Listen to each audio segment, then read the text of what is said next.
JNU वाली घटना ने आपको दिया कुछ नहीं, आपसे छीना बहुत कुछ। हमने कहा था कि देखिए जेएनयू वाली घटना ने आपको स्टार बना दिया और लोकप्रिय हो गए। अब आपने कहा नहीं, उसने तो मुझसे सब कुछ छीन लिया। क्या अभी भी आप ये कहेंगे? और मैं इसलिए पूछ रहा हूं कि आप सीडब्ल्यूसी तक पहुंच गए हैं। बहुत कम लोग पहुंचते हैं वहां तक। देखिए, मैं एक बात आपको बताता हूँ। आपको ना चाय पीने की इच्छा हो, हाँ। और आपको दुनिया की सबसे बेहतरीन कॉफ़ी पिलाई जाए, पीना तो आप चाय चाहते थे ना। मैं उसको इस कॉन्टेक्स्ट में बोला था कि एक विद्यार्थी का सपना ये होता है कि वो अपनी पढ़ाई ख़त्म करे और वो नौकरी करे।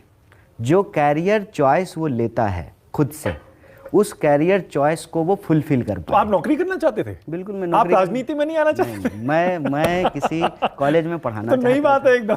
मैं किसी कॉलेज में, ये बात तो पिछले 7 सालों से बोल रहा हूँ लगातार कि हमारा राजनीति में जाने का कोई उद्देश्य नहीं था। हमारा था कि हम एक साधारण पारिवारिक पृष्ठभूमि से आए हैं। हम जो है एक अच्छी नौकरी करें, अपने जो है परिवार के लिए उनके भरण पोषण की व्यवस्था ईमानदारी से कर पाएँ, जिससे रात को सोने के लिए जाएं तो आईना देख करके सुकून हो कि हाँ, हमने जो है किसी का बुरा नहीं किया है, गलत नहीं किया है। और ज्ञान जो हमको समाज से मिला है, समाज को वही ज्ञान हम वापस करना चाहते थे। और इस घटना ने आपको राजनीति की तरफ मोड़ दिया? हाँ, वो मुझे राजनीति की तरफ इसलिए मतलब धकेल दिया गया आपको राजनीति में? मैं ये नहीं कह सकता हूँ कि जो है इसमें मतलब हालात ऐसे बन गए? हालात ऐसे बन गए कि मैं यूनिवर्सिटी का प्रेसिडेंट था। हाँ। और वो जो पूरा का पूरा घटना हुआ, उसमें हमारा कोई से ही नहीं था।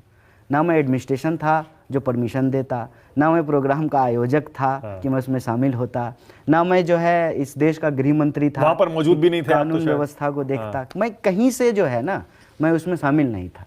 सिर्फ और सिर्फ यूनिवर्सिटी का प्रेसिडेंट होने के चलते और छात्रों को सबक सिखाने के चलते, उनके दिमाग में एक डर पैदा करने के लिए उनके इलेक्टेड प्रेसिडेंट को उठा करके जेल में डाल दिया गया। ओके। और जब जेल में डाल दिया गया तो हमारे पास 2 चॉइस था, जो हर किसी के पास होता है, कि आप या तो सत्ता के सामने लेट जाएं, नतमस्तक हो जाएं और कहें माई बाप हुजूर आप जो कह रहे हैं सब सही है, या भले आपकी गर्दन कट जाए, ठीक है ना, आप सीधा सीना तान के खड़ा हों और सच को सच और झूठ को झूठ कहें।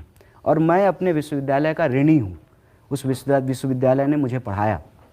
वो विश्वविद्यालय अगर नहीं होता तो मैं ईमानदारी से आपको बोल रहा हूँ, मेरे जैसे पृष्ठभूमि के लोग जो है किसी गराज में काम कर रहे होते, किसी होटल में काम कर रहे होते, किसी कॉरपोरेट की नौकरी कर रहे होते, कहीं दरवानी कर रहे होते, पीएचडी नहीं कर पाते, या आपके सामने जो है बैठ करके आपसे बात नहीं कर पाते।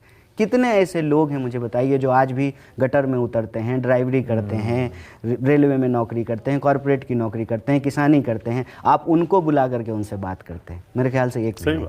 तो ये जो परिस्थिति पैदा हुई है, मेरे सामने 2 चॉइस था, एक कि सत्ता के सामने नतमस्तक हो जाना, दूसरा सत्य के लिए खड़ा होना। लड़ना। मैं सत्य के लिए खड़ा हुआ, लड़ना मतलब? हाँ, लड़ना। और आज आप देखिए कि 9 साल हो गए हैं, मैं अपनी बात पे, अपनी चीज़ पे उसी तरह से कायम